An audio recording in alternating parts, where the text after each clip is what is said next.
시청자 여러분 안녕하십니까? 10월 2일 수요일 매일신문 뉴스입니다. 정부가 추진 중인 전기요금 체계 개편이 현행 6단계인 누진제 구간을 줄이고 산업용 전기요금을 인상하는 것으로 가닥을 잡았습니다.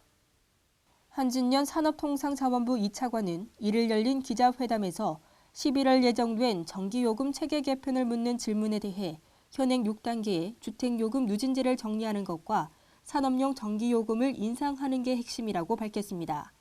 한 차관은 또 우리나라는 전기요금 자체를 올릴 필요가 있다고 본다며 지금까지는 송전 비용 등 숨은 비용들이 원가에 반영되지 않았지만 앞으로는 송전 비용도 부담해야 할 것이라고 덧붙였습니다. 산업용 전기요금 인상에 따른 산업계 반발에 대해서는 지난 5년간 전력요금을 50%나 올려 불만이 많은 것을 알지만 OECD 평균보다 전기요금이 낮고 원가에 못 미치고 있어 이런 부분을 정상화해야 한다고 강조했습니다. 낙동강 달성부에 발령된 수질예보 관심 단계가 해제됐습니다. 대구지방환경청은 최근 달성부에서 확인된 남조류 세포수가 2회 연속 관심 단계 발령 기준인 10,000세포 미만으로 감소했으며 클로로필 A 농도도 35mg 이하로 나타나 수질예보 관심 단계를 해제했습니다. 이번 결과에 따라 낙동강 중상류 6개 보 가운데 수질예보가 내려진 곳은 단 한 곳도 없게 됐습니다. 하지만 조류경보제를 시범 운영 중인 강정호령보 구간에는 조류주의보가 발령돼 있는 상황입니다.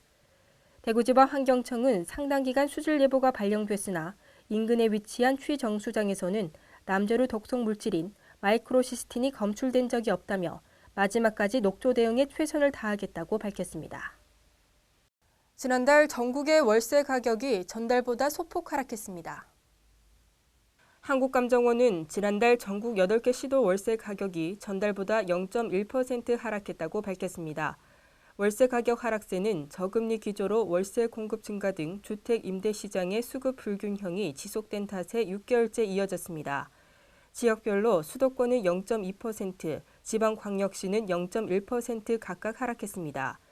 주택 유형별 월세 가격은 연립 다세대가 7개월 만에 보합세로 전환했고 단독주택은 0.1%, 아파트와 오피스텔은 0.2% 내렸습니다. 대구시 무형문화재 제전이 대구문화예술회관에서 개막했습니다. 2013 대구시 무형문화재 제전이 1일부터 6일 동안 대구문화예술회관에서 열립니다. 이번 행사에는 대구에서 전승 보존하는 17종목의 무형문화재 예능과 기량을 한데 모아 선보입니다.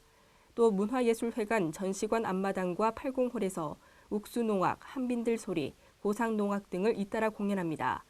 문화예술회관 전시실에서는 소목장, 하양주, 대고장 등 무형문화재 기능 보유자와 전승자들의 우수작품 80여 점을 전시합니다. 지난 8월 말 대구역에서 발생한 열차 추돌 사고와 관련해 모두 4명이 기소됐습니다. 대구지방검찰청은 열차 사고로 승객을 다치게 한 혐의 등으로 무궁화호 열차 기관사 43살 홍모 씨 등 3명을 구속 기소하고 구로관제센터 관제사 33살 김모 씨를 불구속 기소했습니다.